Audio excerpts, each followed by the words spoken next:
Hello friends, आज की video के अंदर आपको इस तरह के जो नए वेटरनरियन हैं वो बार बार इस तरह के कमेंट्स भी कर रहे थे कि सर कौन से मेडिसिन बैग के अंदर दो तरह की जो एंटीबायोटिक आती हैं वह एनी टाइम रहनी चाहिए या दो तरह के जो एनाल्जेसिक इंजेक्शन एनी टाइम रहे, अदर रहें या ना रहें, लेकिन दो तरह की। तो आज की वीडियो के अंदर मैं आपको बताऊंगा कि कौन से दो एंटीबायोटिक इंजेक्शन आपके बैग में एनी टाइम, जो वेटरनरियन है उनके बैग में एनी टाइम रहनी चाहिए, अन्यथा एंटीबायोटिक रहे ना रहे वह। और साथ ही साथ आपको दो एनाल्जेसिक, एंटीपायरेटिक, एंटी इन्फ्लामेटरी जो इंजेक्शन आते हैं, दर्द, सूजन, बुखार, किसी भी तरह की यदि सूजन है तो उसके तौर पर आपको कौन से ऐसे दो इंजेक्शन वह मेडिसिन बैग के अंदर यानी किट के अंदर रहने चाहिए, उनके बारे में आज आपको डिटेल से बताया जाएगा।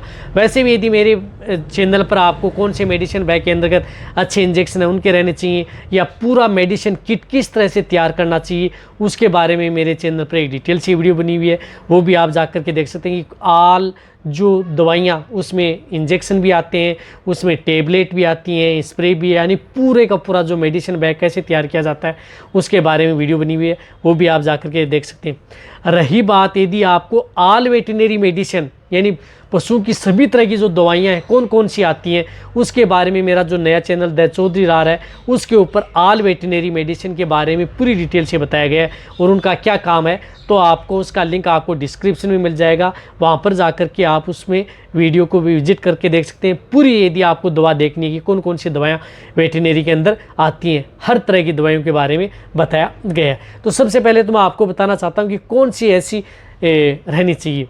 तो जो इस चैनल पर अभी नए आए हैं तो पहले आप इस चैनल को सब्सक्राइब कर लें, साथ में बेल आइकन और ऑल वाला ऑप्शन दबा लें, क्योंकि इस चैनल पर आपको बहुत ही सही और सटीक जानकारी के साथ वीडियो दी जाती हैं। देखो, सबसे पहले तो मैं आपको बताना चाहता हूं कि एक ब्रॉड स्पेक्ट्रम एंटीबायोटिक इंजेक्शन है, वह जो वेटरनरियन है, वेटरनरी डॉक्टर हो या सहायक पशु चिकित्सक हो, जो तो उनके बैग के अंतर्गत ब्रॉड स्पेक्ट्रम एंटीबायोटिक जो gram positive and gram negative bacteria पर काम करे वह एंटीबायोटिक एनी टाइम रहनी चाहिए। तो उसके तौर पर आपको बताता हूँ जो ऑक्सीटेट्रासाइक्लिन एंटीबायोटिक। अब ऑक्सीटेट्रासाइक्लिन एंटीबायोटिक क्यों लिए? क्योंकि ये एंटीबायोटिक सभी तरह की एंटीबायोटिक में यदि आपको किसी भी तरह की यदि पशु में दिक्कत हो जाती है, वैसे सभी तरह के रोगों के अंदर इस एंटीबायोटिक इंजेक्शन का प्रयोग किया जाता है। तो oxytetracycline antibiotic any time bag के अंदर रहनी चाहिए। यदि अन्य एंटीबायोटिक नहीं है तो भी ये एंटीबायोटिक है जो कई रोगों के अंतर्गत लगभग रोगों में इस एंटीबायोटिक इंजेक्शन का प्रयोग किया जाता है। वैसे इस एंटीबायोटिक के बारे में यदि पूरी जानकारी लेना है तो मेरे चैनल पर डिटेल सी वीडियो बनी हुई है कि एंटीबायोटिक इंजेक्शन पशु में क्या क्या काम करती है, जाकर के देख सकते हैं। शॉर्ट में बताना चाहता हूँ कि यदि आपके पशु में किसी भी तरह का बैक्टीरियल इन्फेक्शन हो, वायरल है, फंगल इन्फेक्शन है, उस तरह के रोगों के अंदर आप इस एंटीबायोटिक का प्रयोग कर सकते हैं। कहीं पर शरीर पर घाव है, टेम्परेचर हाई हो गया है, प्रोटोजोआ जनित रोगों के अंदर चला गया है, या अन्य बीमारियों में भी इस एंटीबायोटिक इंजेक्शन का प्रयोग, एचएस है, मेस्टाइटिस है और रेस्पिरेटरी ट्रैक्ट इन्फेक्शन है, इस तरह के रोगों के अंदर इसका प्रयोग किया जाता है। तो ये एंटीबायोटिक, इस एंटीबायोटिक की डोज वैसे माने तो लार्ज एनिमल्स में 20 ml से लेकर के 100 ml के लगभग होती है, लेकिन ये रोग देखा जाता है कि किस तरह का रोग उस पशु में है उसी के आधार पर इसकी डोज दी जाती है। स्मॉल एनिमल्स में 5 से 7 ml इंट्रामस्कुलर व इंट्राविनस दोनों रूट से इस एंटीबायोटिक इंजेक्शन का प्रयोग पशुओं में करवाया जाता है। रही बात जो ये एंटीबायोटिक इंजेक्शन है, ये कभी भी आप अपने पशुओं को, प्रेग्नेंट पशु हैं उनमें आप इसका प्रयोग न करें। रही बात लास्ट ट्राइमेस्टर में, तो आप इसका प्रयोग नहीं करें, क्योंकि इससे आपके पशु में कई बार अबॉर्शन होने के चांस ज़्यादा रहते हैं। डिटेल से वीडियो बनी, वहाँ पर भी जाकर के देख सकते हैं। सेकेंड एंटीबायोटिक बता रहा हूँ आपको DCR, जिसके अंदर साल्ट आता है स्ट्रेप्टोपेनिसिलिन एंटीबायोटिक। ये स्ट्रेप्टोपेनिसिलिन एंटीबायोटिक इंजेक्शन है, ये भी बहुत ही अच्छा इंजेक्शन है, ये लगभग बीमारियों के अंदर प्रयोग किया जाता है। रही बात जो ये इंजेक्शन, यदि आपका पशु प्रेग्नेंट है, गाभिन है, तो आप इस एंटीबायोटिक का प्रयोग कर सकते हैं। यदि मान लो दोनों एंटीबायोटिक आपके पास, यदि पशु प्रेग्नेंट है तो आप इस एंटीबायोटिक का प्रयोग कर सकते हैं। यदि दोनों में से कोई एक होगी तो आपको लगेगा कि हम ऑक्सी लेते या अदर लेते, प्रेग्नेंट होगा तो आपके पास ऑप्शन रहेगा कि हम स्ट्रेप्टोपेनिसिलिन एंटीबायोटिक का प्रयोग कर सकते हैं। तो इस एंटीबायोटिक का प्रयोग किया जाता है। लार्ज एनिमल्स में इसकी डोज 2.5 ग्राम से लेकर के 5 ग्राम तक होती है। जिन पशुओं का बॉडी वेट ज़्यादा हाई होता है तो इसमें 5 ग्राम जिस तरह से इस इंजेक्शन का प्रयोग किया जाता है। पाउडर फॉर्म में इसको डिस्टिल वाटर से घोला जाता है या CPM क्लोरफेनिरामाइन मेलेट से भी आप इसको घोल सकते हैं। पशु को लगाया जाता है ओनली ऑन इंट्रामस्कुलर। डिटेल से जानना है इसके बारे में तो मेरे चैनल पर एक डिटेल से वीडियो बनी हुई है, वहाँ पर जाकर के आप इस इंजेक्शन के बारे में जान सकते हैं।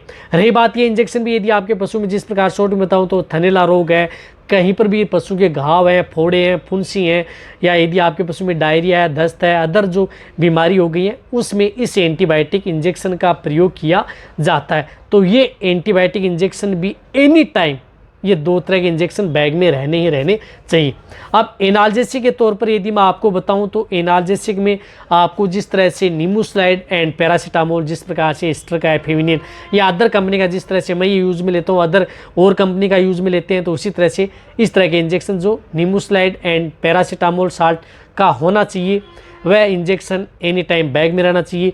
ये इंजेक्शन क्या करता है कि आपके पशु के लिए कई बार इस तरह की दिक्कत हो जाती है तो सबसे अच्छा रिजल्ट आपके पशु में निमोस्लाइड देता है। दर्द है, सूजन है, बुखार है, कहीं पर चोट लग गई, कहीं पर दर्द हो गया या सूजन आ गई, टेम्परेचर यदि पशु का बढ़ गया या यदि आपके पशु में और दिक्कत हो गई तो उसके अंदर इस इंजेक्शन का प्रयोग किया जाता है। इसकी डोज लार्ज एनिमल्स जिन पशुओं का बॉडी वेट 300 kg से 500 kg तक होता है तो इसकी डोज 10 ml से लेकर के और 15 ml इंट्रामस्कुलर ये इंजेक्शन लगाया जाता है। डिटेल से जानना है तो निमोस्लाइड पैरासीटामोल के बारे में डिटेल से वीडियो बनी हुई है। यदि आपको यहाँ पर डिटेल से बताऊंगा तो बहुत लंबी वीडियो बन जाएगी। तो ये छोटे हैं तो इसे आप 3 से 5 ml इंट्रामस्कुलर। एक और बताना चाहता हूँ कि जो इसके अंदर निमोस्लाइड जो साल्ट है, ये निमोस्लाइड साल्ट ये प्रेग्नेंट पशुओं के लिए सेफ नहीं है। तो आपका यदि पशु प्रेग्नेंट है तो उस पशु में आप इस इंजेक्शन का प्रयोग न करें, अन्यथा ये इंजेक्शन आपके पशु में वेटरनरी के अंदर दर्द सूजन भगाने में सबसे अच्छा इंजेक्शन होता है निमोस्लाइड एंड पैरासीटामोल। तो आप इस इंजेक्शन का प्रयोग प्रेग्नेंट पशु में ना करें। तो आप प्रेगनेंसी के तौर पर भी आपको ऑप्शन के तौर पर बता रहा हूं तो तभी तो कह रहा हूं कि 2 तरह के एनाल्जेसिक इंजेक्शन, तो इसमें आप मिलोक्सिकेम एंड पैरासीटामोल इंजेक्शन, जिस प्रकार से मिलोनेक्स प्लस आता है, ये इंजेक्शन रहने, यानी ये 2 तरह के इंजेक्शन बैग में रहने चाहिए। यदि प्रेग्नेंट है तो आप मिलोक्सिकेम एंड पैरासीटामोल आसानी से पशु को लगा सकते हैं, किसी भी तरह का कोई भी नुकसान आपके पशु में नहीं करेगा प्रेग्नेंट। इसकी डोज भी वही है जिस प्रकार से 10 ml से लेकर के 15 ml इंट्रामस्कुलर ये इंजेक्शन लगाया जाता है। छोटे में 3 से 5 ml। डिटेल से जाना है मेरे चैनल पर डिटेल से वीडियो बनी हुई है, वहाँ पर जाकर के देख सकते हैं। लेकिन प्रेग्नेंट पशुओं के लिए मिलोक्सिकेम एंड पैरासीटामोल किसी भी तरह का दर्द सूजन बुखार हो गई है, ऑल एनिमल्स में छोटे से लेकर के बड़े पशु में इस तरह के इंजेक्शन का प्रयोग किया जाता है। देखो आपको मैं 2 एंटीबायोटिक 2 एनाल्जेसिक एंटीबायोटिक इंजेक्शन बताएं। इसी तरह से आपको मैं अलग अलग तरह के इंजेक्शन बताऊंगा कि वह इंजेक्शन एनी टाइम यदि कोई इंजेक्शन रहे ना रहे, जिस प्रकार से बहुत ऐसे इंजेक्शन आते हैं एनाल्जेसिक वो रहे ना रहे, लेकिन ये इंजेक्शन एनी टाइम यदि रहेंगे, एक्यूट स्टेज में कोई केस आ गया तो उसको आप कंट्रोल करने का काम कर सकते हैं। एक बार रोक सकते हैं, फिर आप अदर जो इंजेक्शन ला करके आप उस पशु का ट्रीटमेंट कर सकते हैं।